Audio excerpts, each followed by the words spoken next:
Ici Bondy, ici Bondy. Ici Bondy, ici Bondy. B. B. C. BBC. Sur les plateaux télé. Bondy. Bondy. Bondy. Blog. Café. Bondy Blog Café. Gabriel garde l'anonyme. Ici Bondy. Ici Bondy. Bondy Blog Café.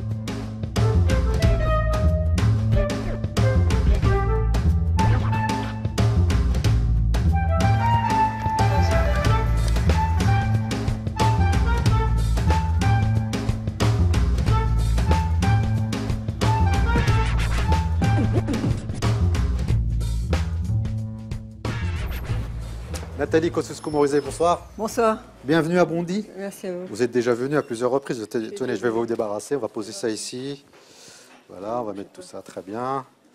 Vous savez qu'il faut aller au bar. Bah, il faut. C'est un une plaisir. obligation. C'est une obligation. Vous allez d'abord vous détendre. Vous pouvez poser ça. Voilà. Et le bar, c'est ici, à gauche. Et on va nous servir. Thaïlande va venir. Vous reconnaissez ces lieux?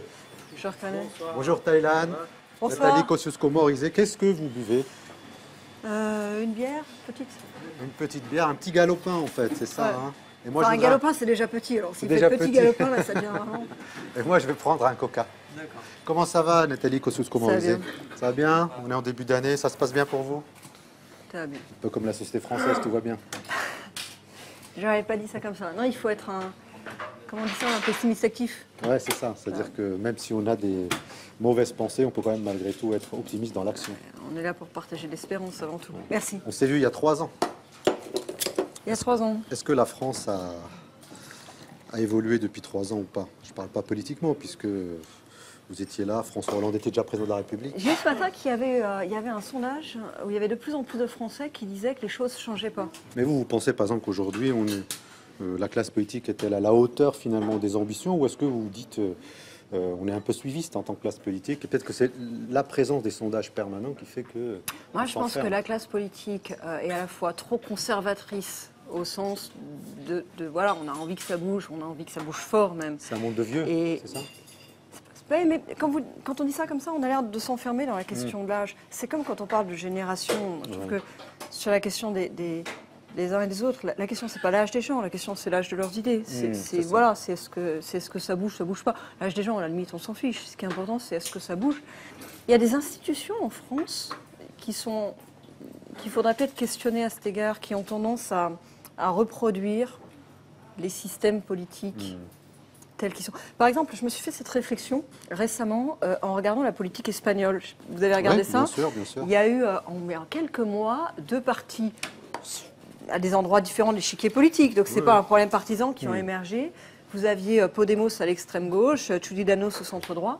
Et ils ont émergé, mais très rapidement, avec des jeunes leaders qui avaient 35 ans. C'est possible en France? Et bien justement, je pense qu'en France, c'est difficile. D'abord pour des raisons institutionnelles, parce qu'en fait, on a un mode d'élection, le scrutin majoritaire, qui est assez conservateur, en fait, qui favorise énormément les sortants. Et puis, il y a un autre truc, c'est le mode de financement de la vie politique. Vous regardez les partis politiques, ils sont financés au moins pour moitié en fonction du résultat à l'élection d'avant. C'est un mode de fonctionnement qui est en fait très conservateur, qui amène à reproduire ce qui s'est toujours fait. Mais peut-être que la politique en France, c'est un sport de bourgeois aussi. Non? Enfin, là, vous Les le pauvres ne font ramenez. pas de politique en France. Allez, mais là, vous le ramenez à un sujet différent. Ouais. Je ne vous parle même pas de problèmes, de sociologie, Non, de mais qui fait de la catégories politique sociopo. en France? Qui fait de vous, la politique ben, en je vous parle France de la question de savoir est-ce que la politique fait place à ceux qui ont envie que ça bouge? Oui. C'est pas une question de bourgeois ou pas bourgeois. Est-ce que la politique fait place à ceux qui ont envie que ça bouge? Moi, je pense que la politique est trop conservatrice par rapport à la façon dont le monde va. Le monde, en fait, il bouge très très vite. Et d'ailleurs, il y a quelque chose qui me frappe aujourd'hui, c'est la problématique nouvelle de l'émigration. L'émigration, tous les jeunes qui ont envie de partir. Je dis les jeunes parce que Ça, c'est plutôt bien. Partir, voir un peu autre chose. ça dépend Et pourquoi et revenir. dans quel état d'esprit. Tout le monde parle toujours des émigrés fiscaux. Vous avez plein de gens, plein de Français qui partent à l'étranger, parfois des gens très diplômés, mais parfois aussi pas Vous avez particulièrement. vécu, vous, à l'étranger? Moi, j'ai vécu quelques mois, mais j'ai pas vécu longuement à l'étranger. Mais je suis frappée, par exemple, quand vous allez dans une ville comme Londres, vous avez des Français à tous les étages.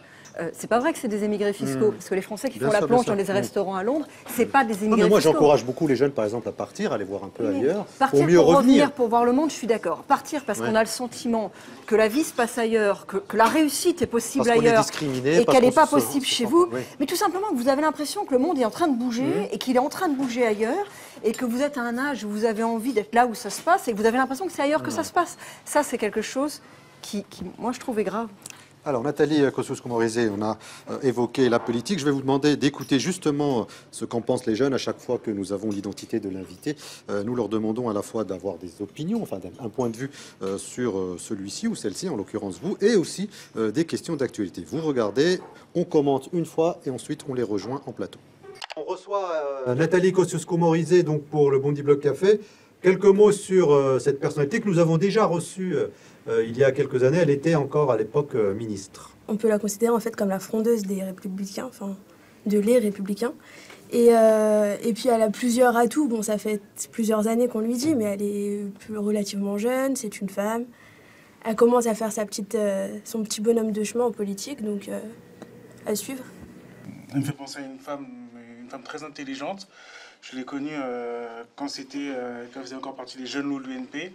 Mais c'est vrai que des fois, on ne sait pas vraiment quoi penser d'elle. On a l'impression qu'elle est un peu perdue entre ses ambitions, qu'elle peut très bien servir par son intelligence, et ses convictions, en fait. Tout le monde se demande est-ce qu'on la verra aux primaires de Les Républicains. Et pour moi, c'est vraiment un point d'interrogation. Et ça va être une bonne alliée parce qu'elle a un capital de sympathie assez fort. Avec Pécresse, c'est une des femmes qui sont un peu emblématiques dans ce parti-là. Donc ça va être, je pense, la personne que tout le monde voudra s'arracher pour les primaires. Elle peut aussi souffrir de la comparaison avec Valérie Pécresse, puisque NCAM, elle a perdu les municipales. Valérie Pécresse, qui est peut-être plutôt l'impression d'être une bonne élève, a réussi à gagner contre Claude Barthelone. Et elle peut souffrir de la comparaison entre ces deux femmes qui ont deux grandes personnalités. C'est vrai que maintenant, qu'est-ce qu'elle peut faire? Je voudrais demander à Nathalie Kosciusko-Morizet quand est-ce que enfin la politique va enfin ressembler à la France? Cette France multiculturelle, de toutes les couleurs qu'on ne retrouve pas dans la politique française. Alors moi, j'aurais pu faire confiance en la droite pour réformer le pays si je n'avais pas le souvenir que c'est durant 5 années de pouvoir de la droite que le racisme s'est libéré. On est sur une pipolisation de la politique. On va changer de nom pour se refaire une petite image. On va finalement être voué à une sorte de dérive politicienne et populiste sur un tas de thématiques comme l'immigration, en reprenant des positions de l'extrême droite aujourd'hui. Et c'est très clairement ce que représentent pour moi les Républicains avec à sa tête Nicolas Sarkozy. Ce qu'il faudrait, c'est un véritable renouveau politique en France et changer d'acteur politique, tout simplement, trouver de nouvelles théories, de nouvelles philosophies politiques qui soient détachées de toute bureaucratie, qui soient beaucoup plus incarnées sur le plan technique, avoir des personnes qui ont vraiment travaillé, qui mettent en place des idées concrètes, qui ne soient pas axées sur des petits problèmes, qui s'attaquent à des grandes problématiques comme le chômage concrètement. On a l'Espagne, la Grèce, la Grande-Bretagne, où les gens commencent à prendre les choses en main. Si la France ne fait rien, on se condamne à rester un pays triste, conservateur, aigri, et encore pour des dizaines d'années. Voilà, Nathalie Kosciusko-Morizet, un commentaire, et puis après on file en studio. Ça va, la première partie vous aime bien? Ouais, enfin, il y a plein de choses à dire, à débattre. Vous avez une bonne image. Je suis d'accord en particulier avec le dernier point de vue. C'est-à-dire que, moi, je pense que de toute façon, là, on est pile devant la suite de ce que je vous disais tout à l'heure. La France, c'est un pays génial. On a un peuple extrêmement créatif. Il y a plein de choses à faire. Et en même temps, il y a toute une génération qui se dit, mais est-ce que mon avenir est encore là? Pour des raisons variées. Il y a plein de raisons possibles. Donc faut bouger, c'est pas possible. C'est du gâchis, en fait. Alors, on va justement rencontrer une petite partie de cette génération qui a plein de questions à vous poser. Oui, bien sûr, vous pouvez emmener votre bière. Vous prenez pas de coca? Si, non, moi, je prends pas de coca. Non, je reprends. Attendez, je sais pas si j'emmène ma bière. Mais si, prenez votre bière, il n'y a aucun souci. Je vais avoir l'air du boisson soir. Ici Bondy. Ici Bondy. Bondi Blog Café. Merci Nathalie Kosciusko-Morizet d'avoir répondu à notre invitation. Je rappelle que vous êtes députée de l'Essonne, dans le 91, comme on dit, dans le 9-1, et présidente du groupe Les Républicains au Conseil de Paris. En face de vous, Alice Babin, Ilyes Ramdani et Myriam Bokobza, ce sont donc les 3 Bondy blogueurs qui ont préparé ce magazine, ce deuxième magazine en ce qui vous concerne, puisque vous êtes déjà venu en 2012 ici à la brasserie Le Murat. Avant de commencer, je voudrais vous faire voir et commenter votre photo d'il y a quelques années. Vous voyez, regardez, vous êtes là. Est-ce que vous vous souvenez du lieu, de l'endroit, de l'âge? Sensiblement, vous êtes sur un scooter? Oui, ça doit être ça se passe en Asie. Quand j'étais étudiante, j'ai beaucoup voyagé en Asie. Et vous n'aviez pas de casque? À l'époque, non, en fait. C'est dangereux. J'ai fait, je ne sais pas de quel voyage ça correspond. J'ai fait un voyage au Cambodge de plusieurs mois, en fait, avec une ONG qui s'appelait Vétérinaires sans frontières. Mais là, en fait, je crois que c'est plutôt le voyage d'après. Ça doit être en Birmanie. Et en Birmanie, j'avais déposé un dossier pour avoir une bourse de la ville de Paris, en fait, d'accompagner un certain nombre de projets étudiants. Et c'était un reportage photo l'année où la Birmanie, ça date, hein, parce qu'après ça s'est refermé, c'était très compliqué la Birmanie. Ouais, c'était l'année où la Birmanie s'est ouverte. Donc c'était un pays qui n'était pas du tout accessible avant. Et ça doit dater de ce voyage-là. Ouais. Voilà, très bien. Donc vous aviez à peu près l'âge des 3 Bondy blogueurs qui sont là, un peu moins, puisque Myriam est un peu plus grande, si j'ose dire. Mais en tout cas, voilà. Donc je voudrais vous faire commenter le portrait dont Idir Houssini, qui est juste là face à vous, s'est coltiné, comme on dit dans la rédaction. Donc on regarde le portrait et ensuite on le commente.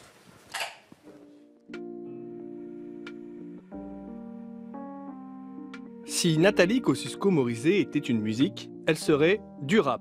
À une lettre près, NKM aurait pu être le NTM de la politique. Il n'y a pas que la région parisienne, chère au cœur de ces 2 acronymes, qui unissent Nathalie et Joe Star.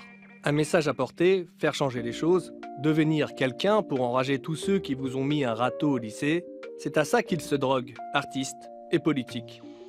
Et puis vient le confort, d'une loge à l'Olympia ou d'un ministère. Et là, la passion s'émousse, forcément. On a changé, on fait des compromis, on passe de « qu'est-ce qu'on attend pour foutre le feu » à « laisse pas traîner ton fils dans la rue ». Parce que maintenant, vous comprenez, j'ai une belle voiture. Les convictions du politique à l'épreuve du pouvoir sont telles les rimes du rappeur confronté au succès. Elles s'embourgeoisent, s'empâtent, voire se musellent. NKM a résisté longtemps. Son esprit critique s'est manifesté sous bon nombre de gouvernements. Mais c'est aujourd'hui seulement qu'il s'est complètement libéré. En ce jour où NKM est en clash avec Nicolas Sarkozy. Enfin, elle critique ouvertement sa politique buissonnière pour siphonner les voix du FN et sa façon de diriger le parti à la Staline. Sa parole aurait eu tout le poids qu'elle mérite quand elle était porte-parole, justement, du candidat Sarkozy. Une époque où il terrorisait tout le monde. C'est ça le courage, se lever au milieu d'une réunion pour critiquer son patron avec, comme seul filet de sécurité, son CDD. Il y a beaucoup moins de panache à maugrer contre lui pendant qu'on fait la queue chez Pôle emploi. Voilà, donc c'était le portrait tiré par Idir Houssini. Réaction à Nathalie Kosciusko-Morizet, sachant qu'il est face à vous, hein, donc si vous souhaitez lui dire un petit mot, c'est tout à fait possible. Il est intéressant son portrait. Je trouve ça, c'est gentil à vous. Non, je trouve ça pas mal. Ceci dit, moi j'essaye à la fois d'être dans une famille politique à laquelle voilà, je participe et en même temps de la faire bouger, de la faire évoluer et trouver le meilleur moyen pour ça. Il y a des moments où j'ai pu le faire de l'intérieur, y compris en clashant de l'intérieur, même de l'intérieur du gouvernement. Hein. Vous le dites d'ailleurs entre les lignes sur la question de l'OGM, sur ces sujets-là. Et puis il y a des moments où en fait ça devient trop tendu. Et c'est ça qui m'est arrivé à la direction des Républicains. Pour moi, c'est les mêmes moments d'une certaine manière. Vous voyez, je suis toujours la même. C'est les mêmes convictions, c'est la même manière d'être. Mais simplement, il y a des moments où cette parole-là différente, elle peut être entendue. Et puis il y a des moments où elle devient insupportable. Moi, j'ai pas le sentiment que c'est moi qui ai changé en fait. Ilyes. Mais...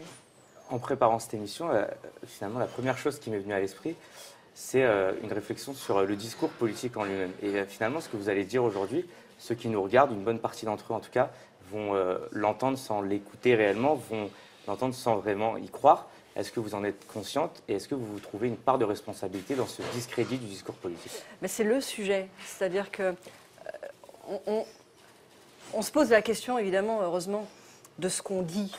Mais la première question qu'on devrait se poser, c'est comment être entendu. Aujourd'hui, ce n'est pas le cas.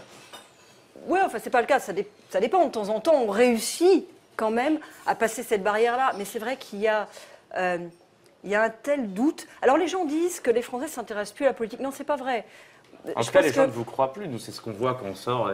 On peut faire l'expérience si vous voulez. Les gens ne vous croient plus quand vous parlez. Moi, je pense qu'il n'y a pas... C'est pas qu'il y a du désamour de la politique, c'est qu'il y a du désamour des politiques. Moi, je pense que les Français, ça reste un peuple qui aime profondément la politique, qui aime le débat. Et d'ailleurs, vous le voyez très vite si vous êtes dans un bistrot, dans une réunion familiale, professionnelle, quand vous lancez des sujets politiques, il y a de la passion. C'est pas comme ça dans tous les pays du monde. Hein. Vous avez des pays où la politique se vit pas avec passion. En France, elle se vit avec passion. Donc on pense quelque part on y croit encore, en tout cas moi je crois. Pardonnez-moi, mais vous ne répondez pas tout à fait à la question. Et c'est aux politiques qu'on ne croit plus. Si, c'est-à-dire que je pense qu'on croit à la politique. Face à ce discrédit. Et bien justement, le sujet en fait c'est les politiques. C'est comment on réussit à être à nouveau à la hauteur de la politique. En fait, vous parlez de passion. Vous, le matin quand vous vous levez, c'est quoi justement cette passion? Vous pensez à quoi? Qu'est-ce qui vous fait vous lever le matin? Parce que nous en ce moment, il n'y a pas grand-chose politiquement qui nous fait nous lever en fait. Il n'y a rien même. Bon, moi je pense que... moi, je suis d'un tempérament peut-être un peu optimiste. Mais... Alice aussi. Hein. Moi aussi, très optimiste. Oui, je suis assez optimiste. Le monde, aujourd'hui, c'est vrai qu'on a l'impression d'être dans une espèce de dépression collective. Vraiment. Et la dépression collective, évidemment, elle peut amener de la dépression individuelle. Enfin, il y a des jeux de miroirs.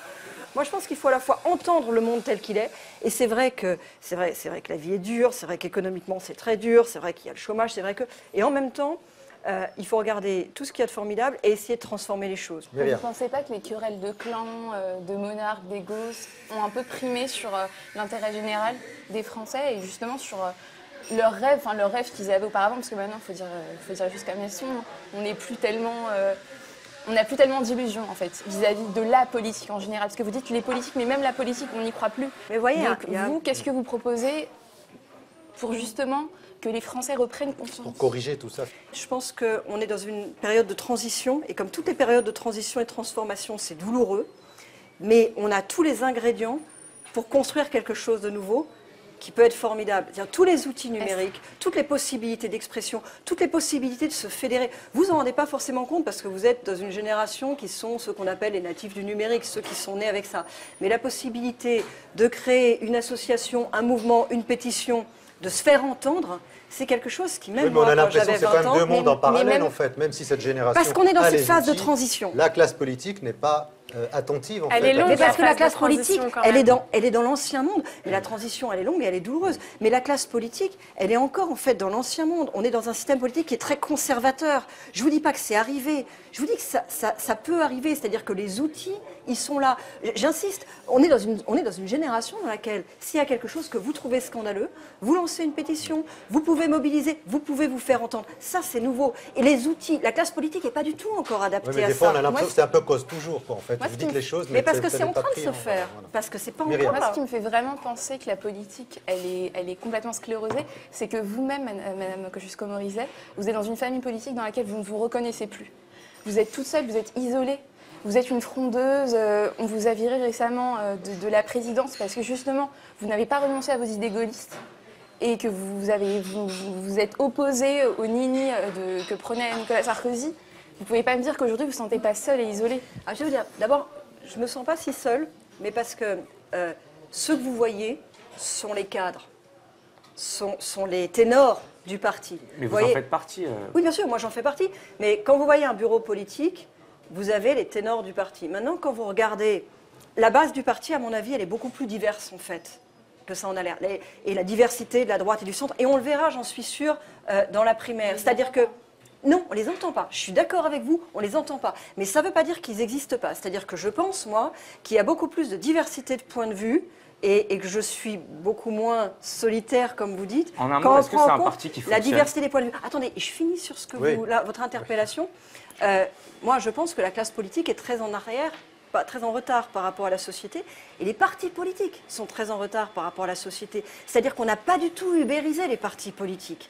Donc ça donne cette impression de décalage qui est terrible, en effet, parce qu'on a l'impression que le parti n'a pas d'oreille, et que ce qu'il dit n'intéresse plus. Mais ça ne veut pas dire qu'au bout de la grande transformation, il n'y a pas la possibilité de remettre du sens dans la démocratie Alors, on va et de retrouver des voies. On va poursuivre Nathalie Kosciusko-Morizet, puisque justement cette question, on va l'aborder sur la déconnexion finalement de la classe politique par rapport à la bronca populaire. Et je vous propose d'abord de regarder un petit extrait de la conférence de rédaction, puisque vous le savez, on est en pleine période commémorative tout au long du mois de janvier. Donc quelques mots là-dessus, et puis on continuera donc à développer cette idée de la France après attentat.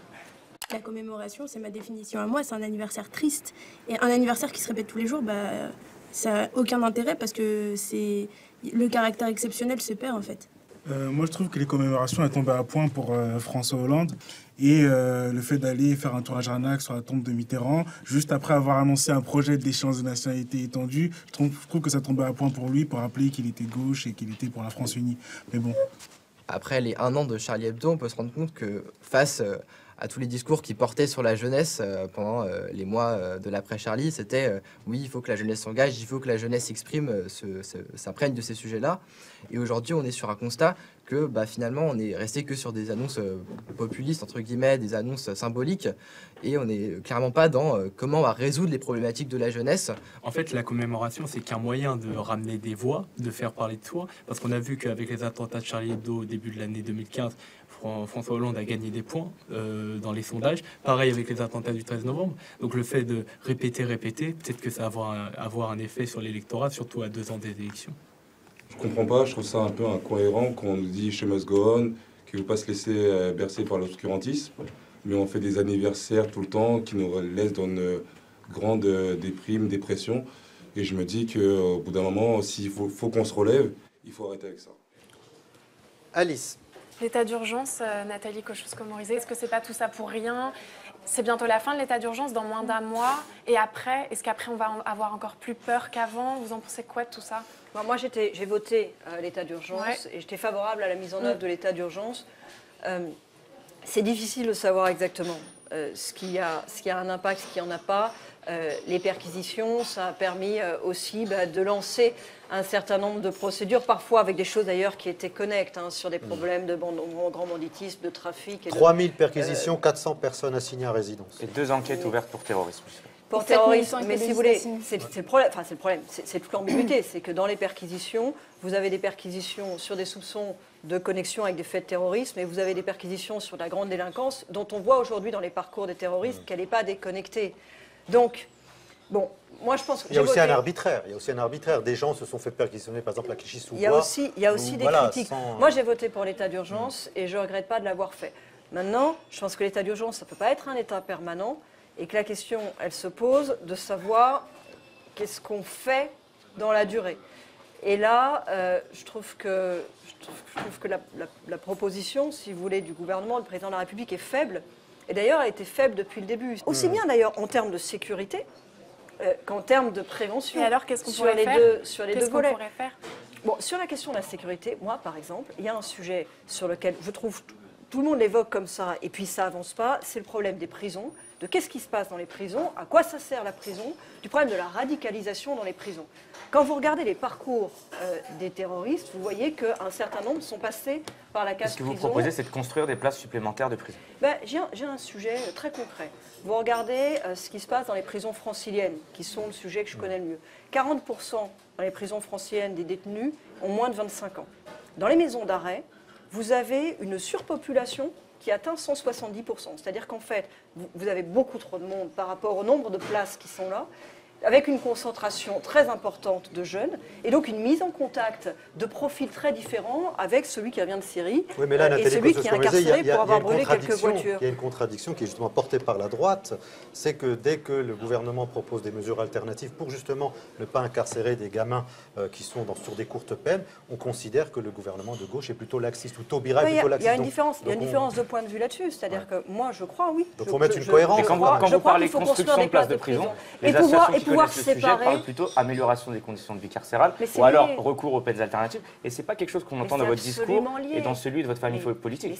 On entend quelque chose qui est l'augmentation du nombre de places de prison. Avec 170% d'occupation, c'est absolument lié de pouvoir construire des places pour pouvoir, si vous voulez, faire autre chose de la vie en prison qu'un apprentissage du terrorisme. Vous regardez les parcours d'un certain nombre de ces terroristes, ils se sont cherchés plein d'identités de substitution. Vous regardez le jeune Amédi Koulibaly, celui qui était le meurtrier d'Hyper Cacher. Janvier 2015. Il avait été plus ou moins rappeur, sa compagne, celle qui était partie en Syrie. Il y avait des photos d'elle 18 mois plus tôt en bikini avec un look de Bilbo. Ce sont des gens qui ont été manifestement en quête d'identité. Et vous n'avez aucune responsabilité dans tout ça. Et attendez, je vous dis précisément. Le débat sur l'identité nationale pendant des années, les questions de l'islam, du voile, etc., que vous avez alimenté pendant des années, vous pensez pas que vous avez une responsabilité? Je ne suis pas bien sûre que le débat sur l'identité nationale ait un rapport avec la radicalisation. La politique quand on est sans cesse renvoyé à son identité, il y a des questions qu'il faut poser. Là, vous soulevez quelque chose de juste. Mais attendez, je viens à la fin de mon raisonnement. Je pense que derrière ces parcours-là, il y a la rencontre entre un nihilisme qui existe, et il faut s'attaquer à ça, et des manipulateurs qui sont d'ailleurs parfois extrêmement intelligents, organisés, parce qu'il ne faut pas croire que les choses sont extrêmement organisées. Moi, je pense qu'il y a un âge où on a besoin d'avoir des perspectives, de rencontrer aussi une forme d'autorité. Et je pense que la perte, à la fois de perspective, l'idée que on est en échec, qu'il n'y a plus d'avenir, qu'il n'y a plus, mais aussi la perte d'autorité dans tout le système scolaire, y compris à partir de très jeunes, est un problème par rapport à ces parcours-là. C'est pour ça qu'on veut dire que c'est pas juste la question et de la prison c'est un ensemble de choses et ça se passe à tous les étages et ça se reconstruit tout. Pour revenir à la politique immédiate et à l'état d'urgence, ici finalement ce qu'on a vu de l'état d'urgence, notamment en Seine-Saint-Denis, c'est des mosquées perquisitionnées, c'est des gens assignés à résidence, c'est des perquisitions, etc., etc. Et donc l'état d'urgence a été perçu finalement comme un excès. Est-ce que vous comprenez que les gens puissent se sentir stigmatisés par cet état d'urgence qui les vise en apparence? Je veux dire, moi je comprends qu'il y ait un malaise. Ça me semble évident, et même je ne comprendrais pas le contraire, qu'il y a un malaise aujourd'hui dans l'islam de France. Ça me semble évident, si vous voulez, c'est normal. Tous les ministres de l'Intérieur disent, et à droite comme à gauche, disent qu'ils veulent un islam de France. À chaque fois, vous savez, ces mêmes discours, on ne veut pas un islam en France, on veut un islam de France. Bon. Et tous les ministres de l'Intérieur se retrouvent à négocier avec les pays en général du Maghreb, enfin il y a la Turquie aussi, les pays dits d'origine, les conditions d'exercice de la pratique. Pourquoi? Parce qu'il n'y a pas d'imams formés en France. Donc au moment du Ramadan, quand il y a une grosse demande d'imams, en fait, on a des imams qui viennent du Maghreb, qui souvent sont financés par les pays en question. Et ça donne le sentiment, si vous voulez, d'une forme d'hypocrisie. C'est-à-dire que tout le monde saute sur sa chaise en disant islam de France, et personne ne s'en donne. C'est peut-être parce que la société française n'a jamais reconnu le fait qu'en son sein, il y a des Français musulmans et qu'il leur faudrait des mosquées, des cimetières comme tout le monde. Mais il faut avancer. Je vous donne des exemples concrets de choses à faire. En fait, on est rattrapé par le retard. Je vous donne un exemple de choses que j'ai proposées, qui je sais est polémique. Mais je pense que c'est une bonne idée et je la défends. Ça ne sert à rien de dire qu'on veut un islam de France si on n'a aucun moyen de financement pour pouvoir avoir... Votre taxe 1% sur le halal. Par exemple. Ça, c'est un exemple. Mais ce n'est pas seulement la chose. C'est pas la seule chose. Mais ça, c'est un exemple. C'est-à-dire qu'aujourd'hui, tout le monde dit on veut un islam de France. Et en fait, comme il n'y a pas d'argent. Mais je vous parle perquisition, vous répondez viande halal. C'est assez. Non, pas du tout. Vous avez. Attendez, vous n'avez pas répondu à ma question. Je veux bien répondre à votre question précise de perquisition, mais vous avez soulevé un problème en disant que vous avez demandé précisément la question. Est-ce que vous comprenez. Et il y a un sentiment de stigmatisation qui est immédiat et qui date de quelques semaines. Est-ce que vous comprenez que les musulmans aient un mal-être? Je vous réponds. Je vous dis, je pense qu'il y a un travail énorme à faire sur l'islam de France pour que ça existe. Mais le débat, il est religieux ou il est politique?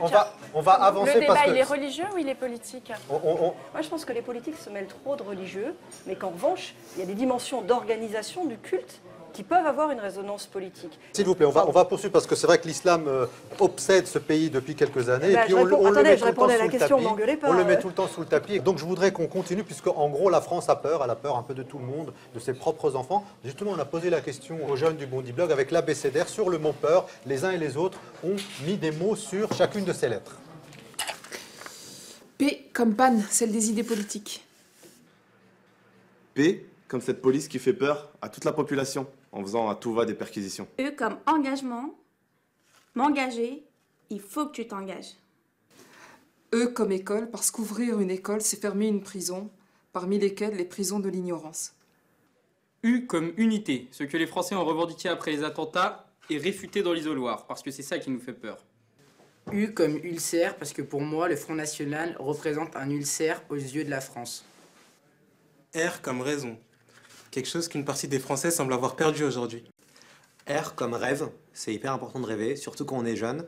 Et Martin Luther King disait « I have a dream », et grâce à ses rêves, il a changé l'Amérique. Donc grâce à nos rêves, on peut aussi changer la France. Myriam. La réponse post-attentat en France, ça a été une réponse sécuritaire, ultra sécuritaire, qui a fait peur, qui a alimenté des peurs. On bombarde en Syrie. Moi, j'ai une question concrète à vous poser. Est-ce que vous êtes pour l'intervention en Syrie ? Pour ce qui est fait actuellement, qui est l'intervention, oui, je suis pour. Vous êtes pour ? Je suis pour. En revanche, je crois qu'il y a eu un certain nombre d'expressions hasardeuses ou imprudentes après les attentats. Derrière, il faut organiser une solution politique. Et puis, de toute façon, ce n'est pas une solution d'avoir des États occidentaux qui soient en première ligne. Ça recrée, en fait, l'idée d'avoir un front entre l'Orient et l'Occident. Est-ce que c'est pas plutôt le problème des acteurs locaux ? Oui, justement, si. Je suis pour ce qui est fait aujourd'hui. On réussit à limiter l'extension, mais en revanche, je ne pense pas que ce soit une solution au sens d'une solution définitive. Il y a un sujet dont on commence à parler seulement en France, et qui, moi, me soucie énormément, c'est ce qui est en train de se passer en Libye et aux frontières de la Tunisie. Parce qu'en fait, on fait de l'endiguement en Syrie, et on voit une partie du problème de la Syrie se redéployer sur la Libye, avec des conséquences sur les pays voisins, et en particulier sur la Tunisie, qui nous est très proche. En même temps, la Libye, on y est un peu pour quelque chose, C'est ce que quand même, j'allais en vous France, dire. On peut peut-être demander à Sarkozy. La Libye, c'est un problème compliqué.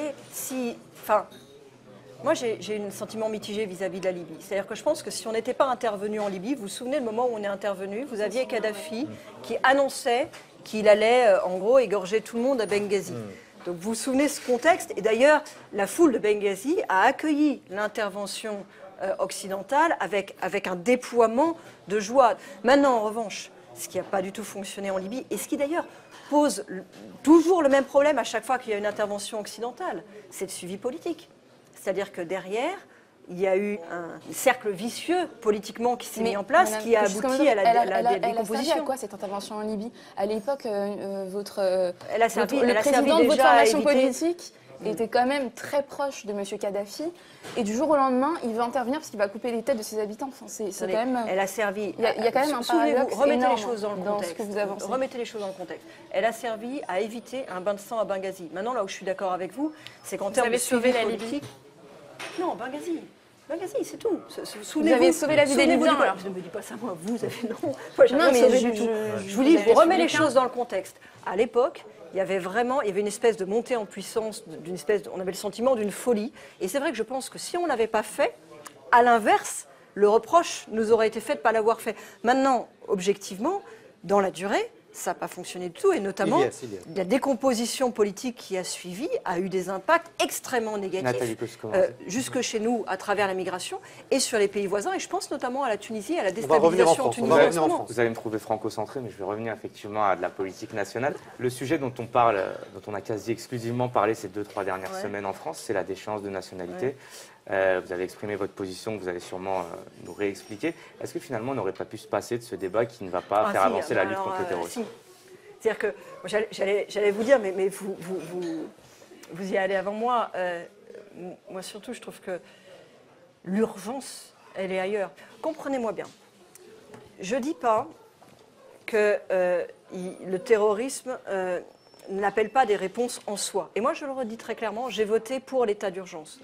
Maintenant, je pense que dans la durée, une société ne peut pas trouver son équilibre si elle ne retrouve pas les voies de la croissance, des chemins de réussite, en fait, pour les uns et les autres. Je vous dis ça parce que je pense qu'on ne peut pas avoir un débat politique qui est concentré seulement sur des questions de sécurité ou sur des questions dites symboliques comme la déchéance de nationalité. Maintenant, après avoir fait cette critique, je vais répondre à votre question. Il y a toujours une première partie d'introduction. Et donc je vais parler de ça aussi. C'est un peu long, hein. J'ai vraiment du mal avec le timing. Excusez-moi, à la déchéance de nationalité, vous préférez l'indignité nationale. Ouais, en fait, moi, en l'état actuel du texte, je voterai contre.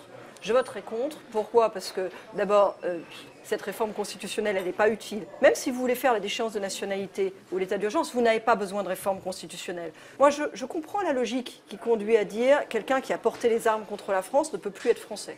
Et d'une certaine manière, je la partage. Mais je ne veux pas que ce soit l'occasion de pointer deux catégories différentes entre les Français uninationaux, ceux qui n'ont qu'un passeport, qui ne sont que français, et les Français binationaux. Je pense que ça, c'est une erreur. Donc je pense que la meilleure solution, celle que j'ai proposée au début, c'est ce qu'on appelle l'indignité nationale. L'indignité nationale, en fait, c'est la déchéance de citoyenneté, de droits civils. Mais c'est encore du symbolique. C'est encore du symbolique.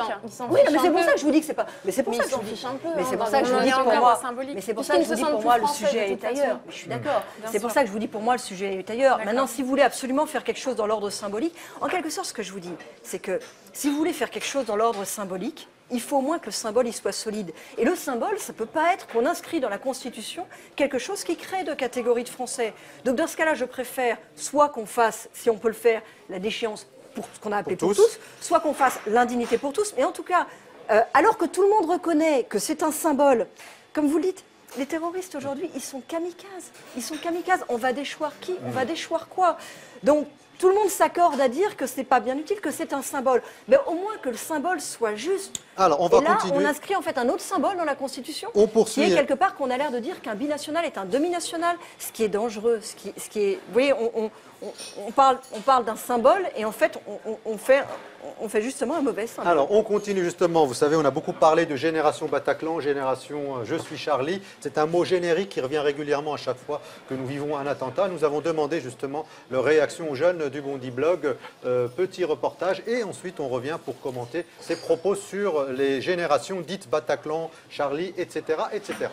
Le terme génération Charlie ou génération Bataclan, ça me fait juste penser au fait qu'on met un nom de code au terme de fraternité qui devrait être évident en cas de drame national comme ça. J'ai l'impression que c'est beaucoup de storytelling, c'est beaucoup de com, et ça vient, en fait, c'est destiné à masquer le fait qu'il n'y a plus vraiment d'énergie politique, de conscience politique chez les jeunes. Beaucoup on pense peu à 15 ans et on se soucie plus de génération assassin de Booba. Voilà, c'est ça, quoi. Le terme génération, je trouve que c'est un terme qui est plutôt triste parce que, encore une fois, c'est mettre une étiquette sur les gens.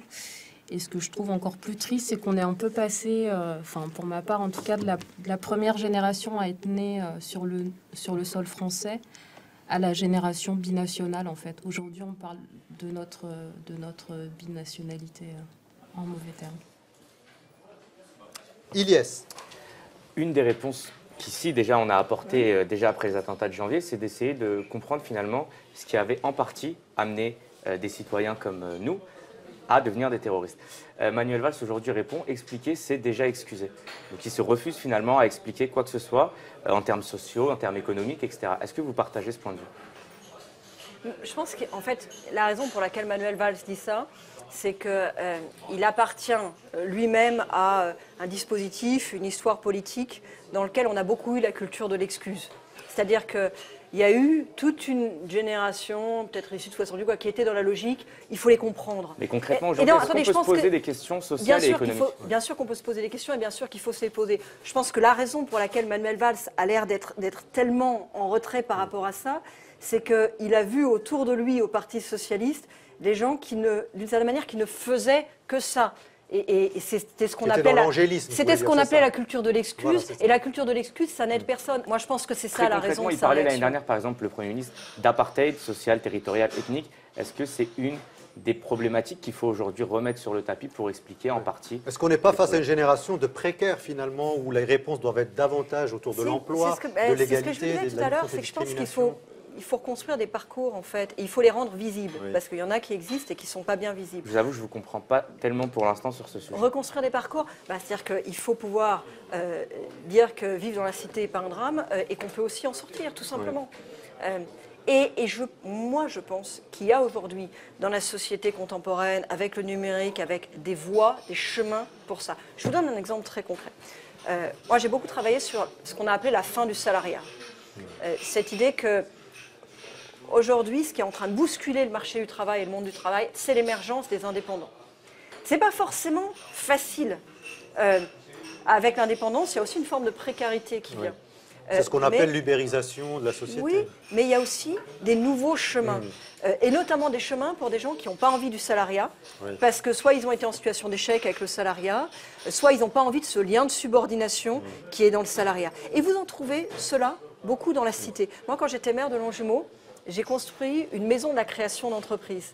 Je l'ai construite dans la cité. Je sens que si je vous laisse parler sur Longjumeau, ça va durer très très longtemps. Non mais c'est important parce qu'on m'a posé la question de savoir pourquoi je la mettais là. Mais parce qu'en fait, j'avais observé que les jeunes dans la cité étaient particulièrement branchés sur la création d'entreprises. C'était pas forcément, ça pouvait être des trucs qui ont super bien réussi, ça pouvait être des trucs beaucoup plus ordinaires, mais en tout cas, il y avait cette idée que leur avenir à eux, leur chance à eux, elle passerait pas par le salariat. Ça, c'est extrêmement moderne. Et vous pensez que la déréglementation du droit du travail, ça va favoriser la reconstruction des parcours? Tout le monde peut être entrepreneur, tout le monde peut... moi, je ne le pose pas forcément sous l'angle de déréglementation du droit du travail. Je pense qu'à côté du pilier historique du salariat qui continuera à exister... propos, oui, mais ce n'est pas déréglementation. Je pense qu'il y a un nouveau pilier qui est en train d'émerger. Oui, je pense que c'est l'indépendance. Mais ça y participe aussi. Alors oui, il faut l'environner d'un certain nombre de protections, c'est-à-dire que c'est quelque chose à construire, mais je pense qu'il faut le vivre comme une chance. Parce que derrière, il y a toute une génération qui en fait ne se reconnaît pas dans le salariat. La flexibilité, il faut la vivre comme une chance.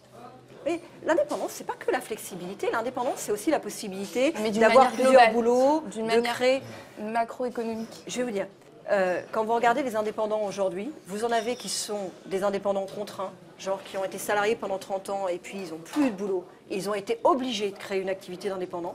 Et vous en avez qui sont des indépendants choisis, souvent des jeunes qui ont envie de se lancer comme ça. Moi, j'ai envie de dire, il ne faut pas en faire un problème moral. La question, c'est pas de savoir si c'est bien ou c'est pas bien. De toute façon, c'est en train de se passer. Et derrière, il y a des opportunités de nouveaux emplois dans une société qui n'en offre plus beaucoup.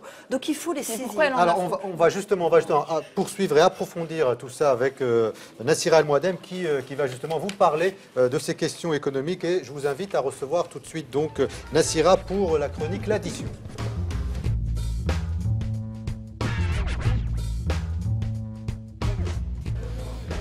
Bonsoir Nassira. Bonjour. Bonsoir. Bonjour Madame Kosciusko-Morizet. On va parler justement d'ubérisation. On va essayer de donner une petite définition quand même pour ceux qui nous écoutent et qui ne sont pas forcément au fait de ce que cela veut dire. On va dire que c'est en gros une économie qui met en relation des personnes qui proposent un service et d'autres qui se proposent également de réaliser ce service-là. Il y en a qui appellent ça même la plateformisation. Absolument, parce que ça se fait via des plateformes numériques le plus souvent. J'ai bien compris que vous ne vouliez pas en faire une question morale, mais est-ce que ça a des avantages selon vous, cette économie ? Je pense que ça a des avantages et des inconvénients. Mais la raison pour laquelle je ne veux pas en faire une question morale, c'est que je trouve que c'est tellement français de vouloir faire une question morale avec tout. Vous voyez, le nucléaire, c'est bien ou c'est mal, les OGM, c'est bien ou c'est mal. Justement, on va éviter ça. Moi, je suis ingénieure, en fait, donc j'ai plutôt tendance à essayer d'enlever la morale. Dans la moralisation. Quels sont les avantages selon vous ? Bon, d'abord, ça permet d'avoir un fonctionnement en fonction des compétences. C'est-à-dire qu'on est dans une société qui est quand même très, très hiérarchique, dans laquelle, à 50 ans, on vous demande encore quels étaient les diplômes de quand vous aviez 20 ans. Là, la plateformisation, c'est une mise en contact directe entre celui qui offre un service et celui qui en demande un. Et donc, il y a une possibilité plus immédiate de faire valoir ses compétences. Ça, c'est la première chose que j'apprécie. Il y a un deuxième avantage que j'apprécie, c'est que c'est un système dans lequel vous pouvez être noté par vos pairs. C'est-à-dire que c'est souvent des systèmes de notation. Des commentaires, des notations, des évaluations.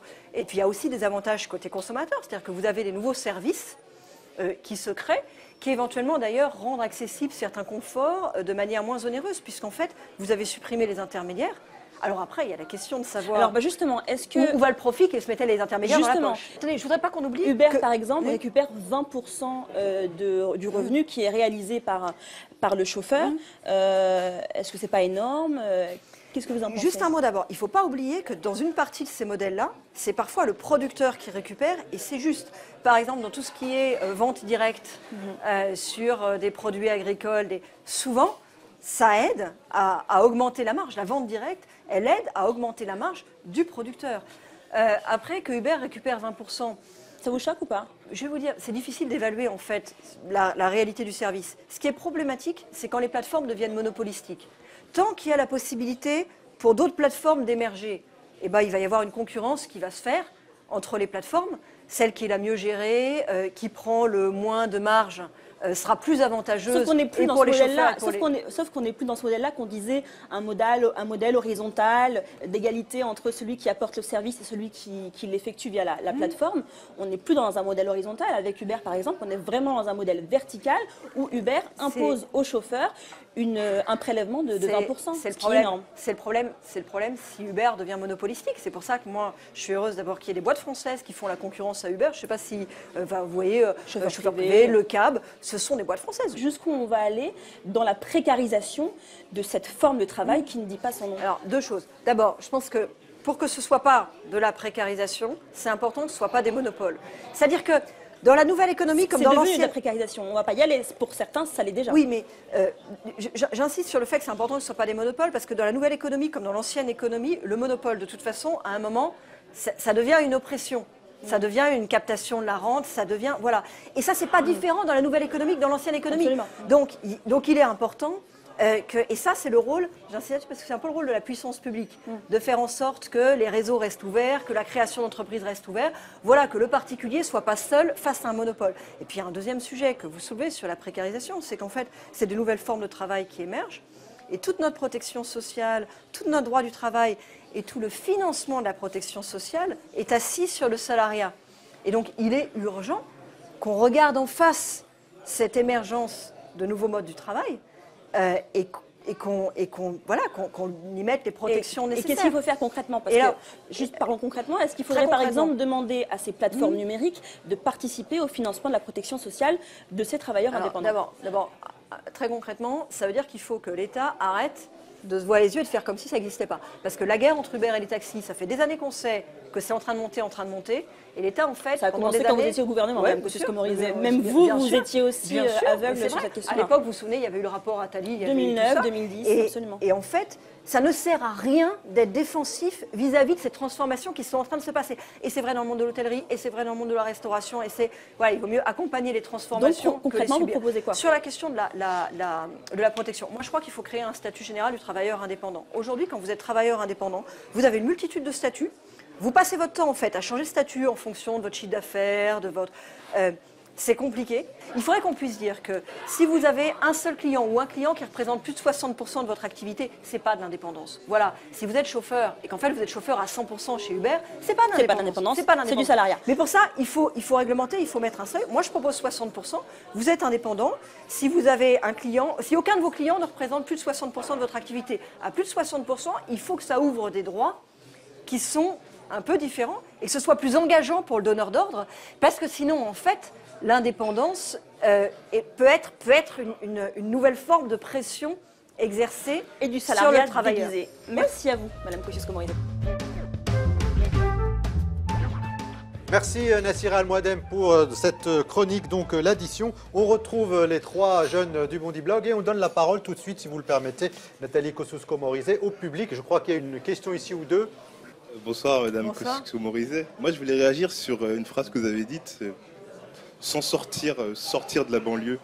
Est-ce que c'est un peu la banlieue, c'est prison break et il n'y en a qu'un seul qui peut s'en sortir et qui doit fermer la trappe? Ou est-ce qu'en tant qu'élu, comme vous l'avez dit, on doit réfléchir à une réussite collective et dont on n'entend pas souvent parler? Moi je pense qu'en fait, une société, elle fonctionne bien quand elle est mobile. C'est-à-dire quand on peut bouger, si on a envie de bouger. Voilà, moi je pense que le problème, aujourd'hui, un des problèmes de notre jeunesse et de notre société, c'est comme il n'y a pas beaucoup, comme il n'y a pas d'emploi, il y a du chômage, on a parfois le sentiment qu'on est dans un piège. Et je pense que c'est une des raisons pour lesquelles toute une partie de la jeunesse qui se dit mais pourquoi pas aller faire ma vie ailleurs. Après, ça ne veut pas dire que la banlieue c'est l'horreur. Vous savez, moi j'ai été élevée en banlieue, j'ai été maire de banlieue. Et puis alors il y a un autre problème, c'est que dans le grand public, on ne voit pas les parcours de réussite qui passent par la banlieue. C'est, d'une certaine manière, c'est un peu le problème du système d'assimilation à la française. C'est qu'on est dans un dispositif dans lequel les échecs sont criants, tout le monde en parle, et les réussites sont silencieuses. En gros, c'est le bruit de l'arbre qui tombe et non pas la forêt qui pousse. Mais oui, mais c'est à cause de notre système d'assimilation. C'est-à-dire qu'en fait, par définition, quand vous êtes assimilé, vous avez trouvé votre boulot, c'est silencieux, la réussite est silencieuse, il n'y a pas de raison de le faire remarquer. Et donc il y a toute une partie de la société qui n'est pas proche de ça, qui ne le voit pas et qui n'entend parler que des échecs. Merci Nathalie Kosciusko-Morizet. Donc on va conclure cette émission. Vous le savez, il y a une tradition. On va vous apporter l'affiche du Bondi Blog Café que vous allez dédicacer. Donc vous l'avez déjà fait la première fois que vous êtes venu ici. Attention de ne pas renverser ce verre. Voilà, vous pouvez donc mettre une petite dédicace que vous lirez à haute voix. En attendant, je vais présenter deux livres que nous vous offrirons à la fin de cette émission. D'abord un livre de Franck Sénateur, Nous, si jeune et pourtant déjà si vieux. C'est un livre qui a été publié par l'Agence pour la cohésion sociale et l'égalité des chances. Nous, si jeunes et pourtant déjà si vieux, ça c'est votre premier cadeau. Le deuxième cadeau, c'est un livre de Bakary Sacco intitulé « Je suis ». C'est une jeune maison d'édition face cachée exactement. Bakary Sacco est un activiste associatif français issu d'un quartier populaire d'origine africaine et de confession musulmane. C'est lui qui le dit, c'est lui qui le signe et c'est lui qui l'assume. Je vous invite vraiment à lire ce livre. Ce sont donc vos deux petits cadeaux, Madame Nathalie Kosciusko-Morizet. Merci à vous. On vous écoute. Je vous lis mon... Oui, à haute voix. Ah ouais, j'ai dit merci à toute l'équipe du Bondi Blog Café, toujours heureuse de revenir. N'attendons pas 3 ans, puisqu'en fait, ça faisait 3 ans depuis la dernière fois. D'accord, très bien. Vous reviendrez, je ne sais pas, peut-être dans 6 mois, si vous êtes éventuellement, par exemple, candidate à la primaire 2016, qu'on n'a pas évoquée, mais en tous les cas, on espère vous retrouver ici pour poursuivre tous ces débats avec Alice Babin, Ilyes Ramdani et Myriam Bokobza et le reste de l'équipe du Bondi Blog. Merci à tous d'être fidèles à ce rendez-vous. Merci à LCP, à France O, à Jamart et à Zadig Productions d'avoir piloté, conduit et donné la chance à ces jeunes, justement, de mettre sur la place publique une parole différente des quartiers populaires. On se retrouve le mois prochain si vous le souhaitez. Merci beaucoup.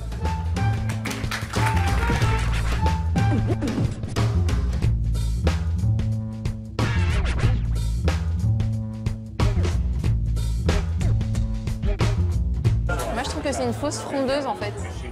Elle est contre le nini, etc. Mais quand on est face à elle, déjà, elle répond pas directement aux questions. Elle nous balade un peu. Moi, je me suis sentie un peu baladée. Un peu déçue, ouais. On sent quand même qu'elle a une forme de... qu'elle a une qualité déjà, c'est qu'elle écoute plutôt. Alors peut-être que je suis naïf et que je me suis laissé berner, mais j'ai l'impression quand même qu'il y a des convictions et une sincérité chez elle. Sur l'échiquier politique, plus on devient consensuel, et plus on devient langue de bois. Elle n'est pas consensuelle dans sa famille politique et ça, je trouve que c'est un profil assez intéressant. Ça, c'est un profil intéressant, mais... Elle a quand même été virée de l'exécutif de son parti, justement à cause de cette liberté de parole, etc. Donc ça, on peut lui en rendre grâce.